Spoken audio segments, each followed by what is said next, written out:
Honorable Speaker, I beg to move that pursuant to the provisions of Standing Order number 175 and further to the resolutions of the House on 27th October 2022, this House approves the appointment of members to the respective committees of this House, of the House, as specified in the schedule to the supplementary order paper for 5th March 2025 in this afternoon sitting. Honorable Speaker, by the making of the standing order, Honorable Speaker, there are specific committees whose terms came to lapse at the beginning of this session.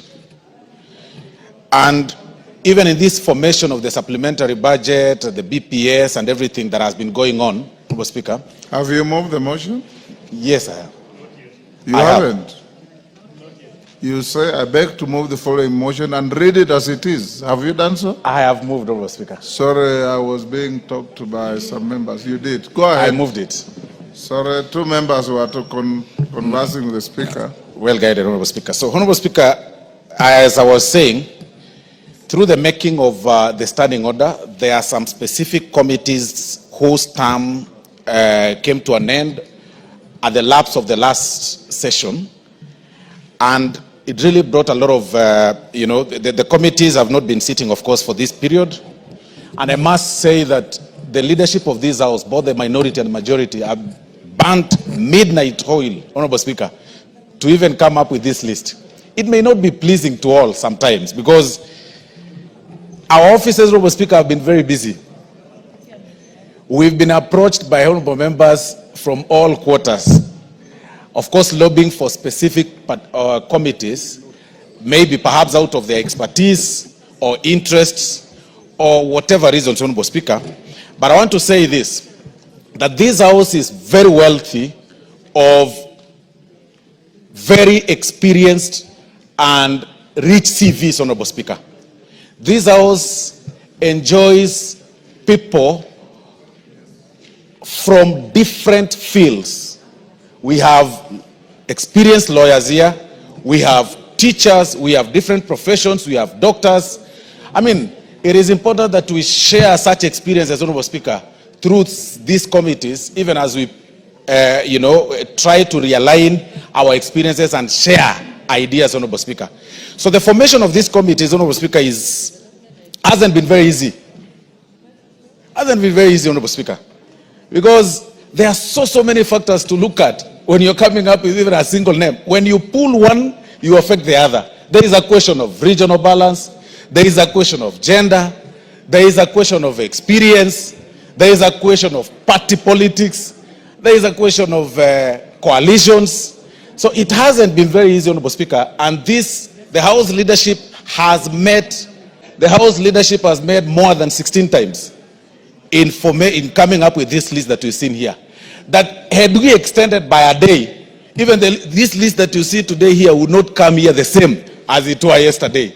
Because any name that you touch from this angle, it must affect a particular angle.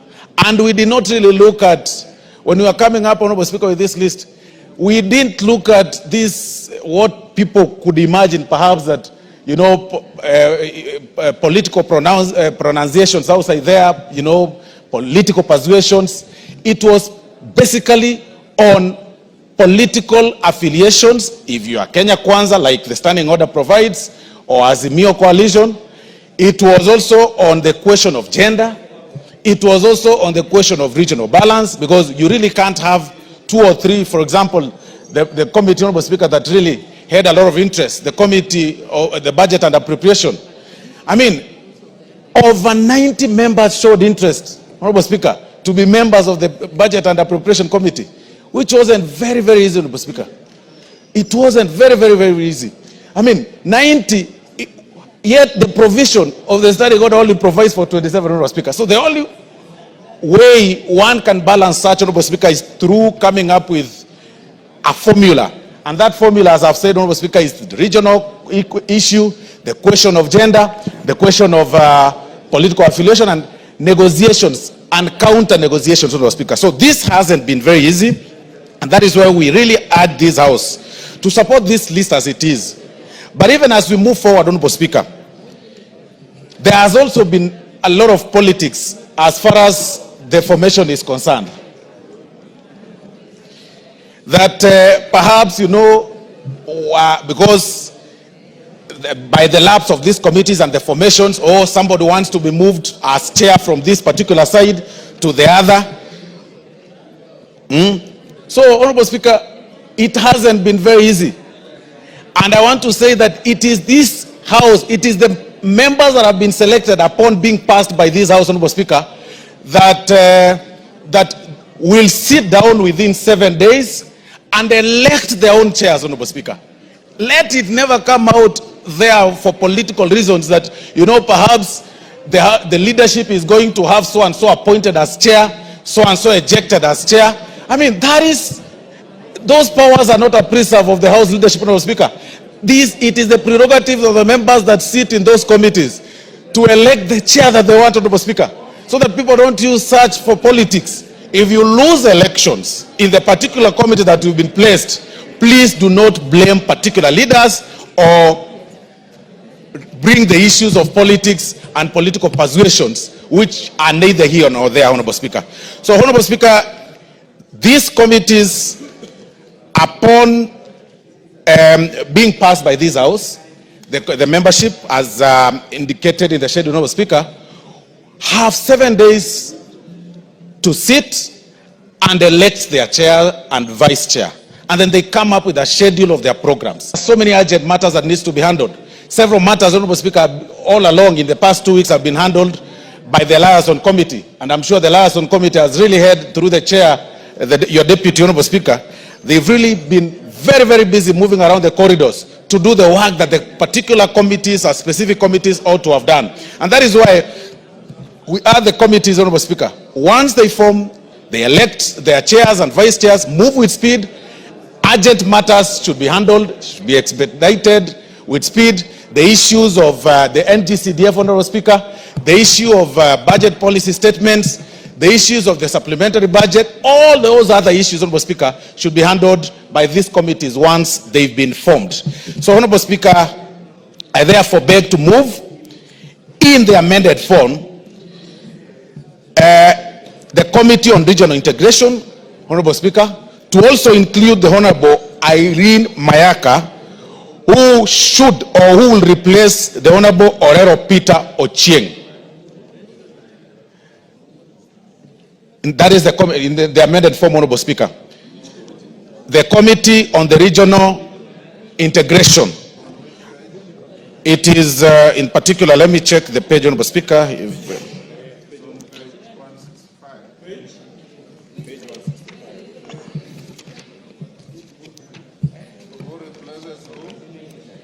Let me just check, Honorable Speaker. Honorable Speaker, you know, as I've said, this hasn't been easy.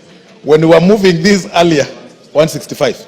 Yeah, it is actually page 165, Honorable Speaker. Yes. Because when you try to move here, you affect the other one. So I move in the amended form. I had earlier moved as it appeared in the standing order, Honorable Speaker, but I want to move in the amended form that in the Committee on Integration, we include the Honorable Irene Mayaka to replace the Honorable Orero Peter Ochieng in that committee.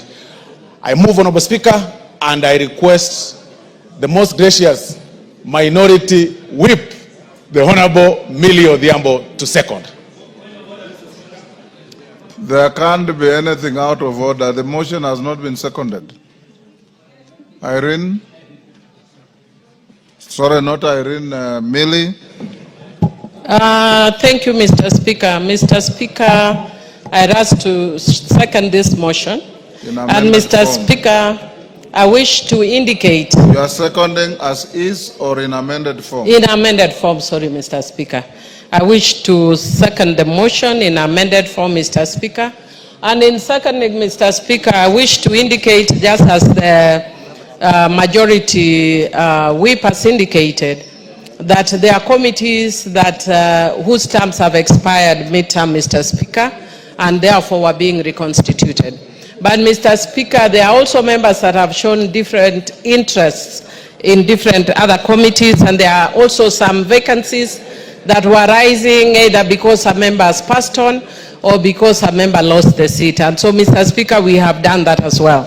Mr. Speaker, one of the things I would wish to indicate is that when we are doing this process, I requested our side for members to show interest in different positions. Mr. Speaker, more than 40 members indicated interest in changing committees. With that in mind, and again, I think the majority whip indicated that most members were interested mainly or primarily in 4 committees, including one committee in which I serve, and I've actually had to let go of the committee. And Mr. Speaker, despite that, you will still find that members are still, some members may not feel like their interests have been met. We just wish to indicate it would have been my wish and my choice that everybody got what they wanted, but unfortunately the positions that are there are not enough. I would also wish to indicate, Mr. Speaker, that members can also borrow from me. Last parliament, I was only in one committee, but I'm here again still serving my 4th term. So sometimes it's not committees that make a difference. It's the work you do in this house, and it's the work you do for your constituents. Mr. Speaker, one of the things that we took into consideration, of course, is the issue of gender, is the issue of regional balance, is the issue of ranking, amongst other factors, Mr. Speaker. But of course, Mr. Speaker, in the process, some of the members may not have got what they wanted. And Mr. Speaker, one of the things that I want to reiterate is the fact that after this process, and we go through elections, Mr. Speaker, there will be a second round of reorganization.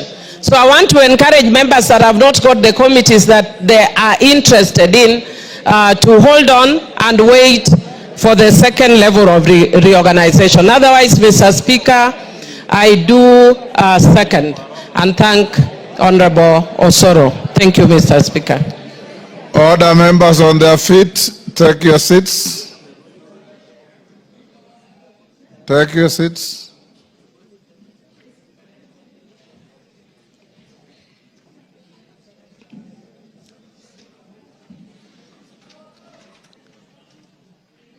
Umulkheri, there were so many empty seats where you are coming from.